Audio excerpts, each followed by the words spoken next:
પ્રજ્વલના CCTV viral થવાના કેસમાં તપાસનો ધમધમાટ. સાયબર ક્રાઇમની ટીમ આરોપીઓને લઈને અમદાવાદ આવી પહોંચી છે. મહારાષ્ટ્રના સાંગલી અને લાતુરથી થઈ હતી ધરપકડ. પ્રજ્વલ તેલી છે મુખ્ય આરોપી. અત્યાર સુધીમાં 3 આરોપી પકડાઈ ચૂક્યા છે. મહત્વના સમાચાર, મહારાષ્ટ્રના 2 અને યુપીનો 1 આરોપી પકડાઈ આવ્યો છે. આરોપીઓની પૂછપરછમાં થઈ શકે છે અનેક મહત્વના ખુલાસા. તો આ મહત્વના સમાચાર જે મળી આવે છે. અત્યારે સાયબર ક્રાઇમની ટીમ આરોપીઓને લઈને અમદાવાદ આવી પહોંચી છે. વધુ વિગતો સાથે સંવાદદાતા અનિતા આપણી સાથે ફોન લાઈન પર જોડાઈ ગયા છે. અનિતા, આરોપીઓને લઈને સાયબર ક્રાઇમની ટીમ અમદાવાદ પહોંચી છે. આગળ શું કાર્યવાહી થશે?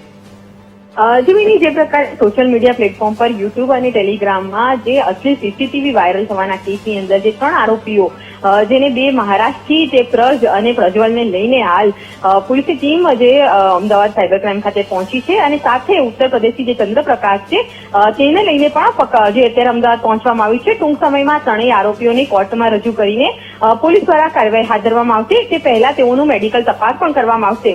આ 3 આરોપીઓમાં જે મુખ્ય સૂત્રધાર જે છે પ્રજ્વલ તેલી, તેના દ્વારા જ આખું અસલી સીસીટીવી વાયરલ કરવાનું કૌભાંડ ચાલુ કર્યું હતું. આ પ્રજ્વલ દ્વારા તેના જે હેકર્સની મદદથી તેને ગુજરાત ઉપરાંત અન્ય રાજ્યોના જે હોસ્પિટલ છે અને અન્ય કોઈ સંસ્થાઓ છે જેના જે અસલી સીસીટીવી મળી શકે તેવી રીતના હેકર્સ પાસેથી સીસીટીવી જે હેક કરવામાં આવ્યા હતા. અને ત્યારબાદ તેના જે આ બંને મિત્રો જે છે તેમાં ચંદ્રપ્રકાશની જે પોતાની યુટ્યુબ ચેનલ છે જે આ પ્રકારના કન્ટેન્ટ જે હતા તે પોતાની યુટ્યુબ ચેનલની અંદર અપલોડ કરતો હતો. તેને કુંભમાં પણ જે મેળામાં નાચી જે મહિલાઓ છે તેના અશ્લીલ જે વિડીયો જે છે તે બનાવીને તેને વાયરલ કર્યા હોવાનું પણ સામે આવી રહ્યું છે. આ સાથે જે પ્રજ જે છે તે પોતે ટેલિગ્રામ ગ્રુપ ચલાવતો હતો અને ટેલિગ્રામ ગ્રુપના ચેનલની અંદર જે લોકોને આ પ્રકારના અશ્લીલ વિડીયો વેચતો હોવાનું સામે આવ્યું છે. હાલ તો આ સમગ્ર રેકેટની અંદર આ 3 આરોપીઓને અમદાવાદ લાવવામાં આવ્યા છે. તેઓની પૂછપરછ કરવામાં આવી રહી છે. તેમની પાસેથી જે ડિવાઇસ મળ્યા છે જેમાં અનેક અશ્લીલ સીસીટીવી સાથે વિડીયો પણ મળી આવ્યા છે, જેને લઈને આ રેકેટમાં અન્ય લોકોની પણ સંડોવણી અને મામલે હાલ સાયબર ક્રાઇમની ટીમે તેઓની પૂછપરછ શરૂ કરી છે.